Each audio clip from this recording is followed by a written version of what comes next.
Toyotomi Hideyori was not incompetent. His true, unknown nature, which Tokugawa Ieyasu feared most, is the truth buried by history.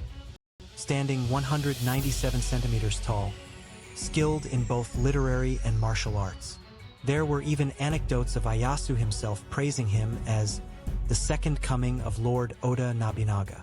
Yet, why was such a talented individual branded as incompetent? What terrifying schemes of Ieyasu lay hidden behind this historical fabrication?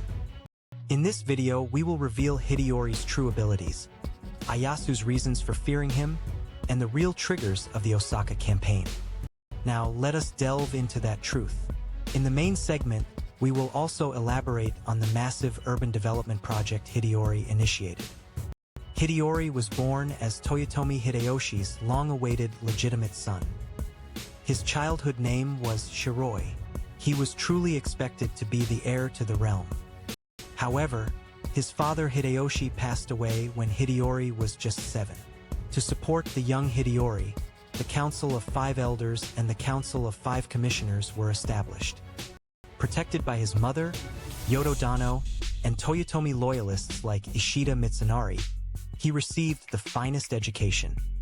Warriors who had served Hideyoshi since their youth, such as Kato Kiyomasa and Fukushima Masanori, pledged unwavering loyalty to Hideyori as the legitimate successor of the Toyotomi house. What astonished Ieyasu was Hideyori's growth. His caliber was extraordinary.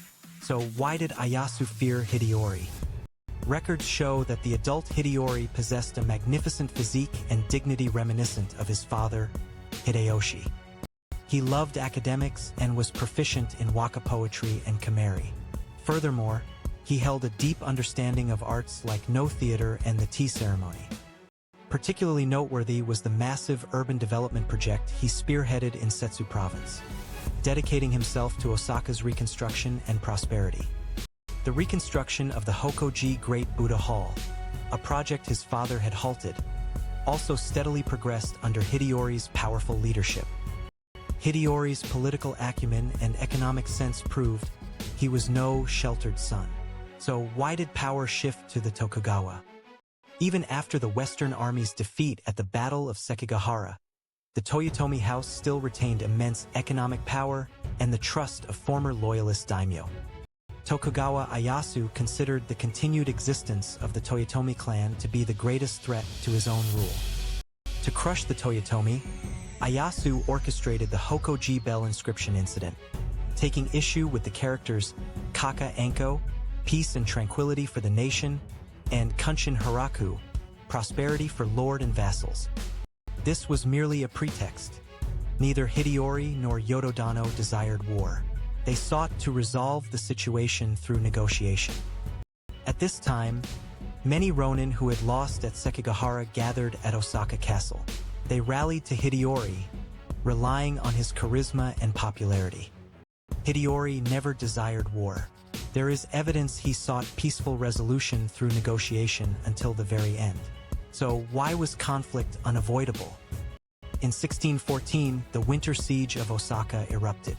The Toyotomi forces, led by Sanada Yukimura, tormented the Tokugawa army at Sanada Maru. Against the fierce Tokugawa assault, Hideyori strongly volunteered to lead his troops into battle. His resolve was extraordinary. However, Yodo Dano and Ono Harunaga, fearing for Hideyori's safety as the Toyotomi clan's only hope, vehemently prevented him from sallying forth. As a result, peace negotiations began. But these peace terms were a Tokugawa trap. Osaka Castle's outer and inner moats were filled in.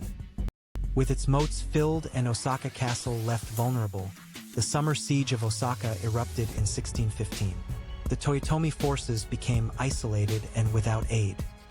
Amidst overwhelming numerical disadvantage, Hideyori never gave up. He placed his final hope in Sanada's unit, deployed at Chaosuyama.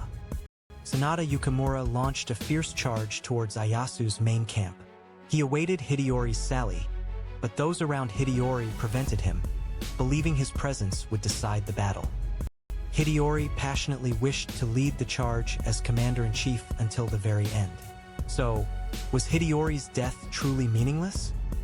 As Osaka Castle fell, Hideyori is said to have committed suicide with Yotodano in a turret of the Yamasato Kurua. However, there are various theories about his final moments. Yet, his body was never confirmed, and his presence was so significant that even rumors of his survival, having fled to Satsuma, persisted. With the fall of the Toyotomi clan, Hideyori's image was solidified by the Tokugawa shogunate as an incompetent second-generation heir. His excellent leadership and political acumen were buried in the darkness of history.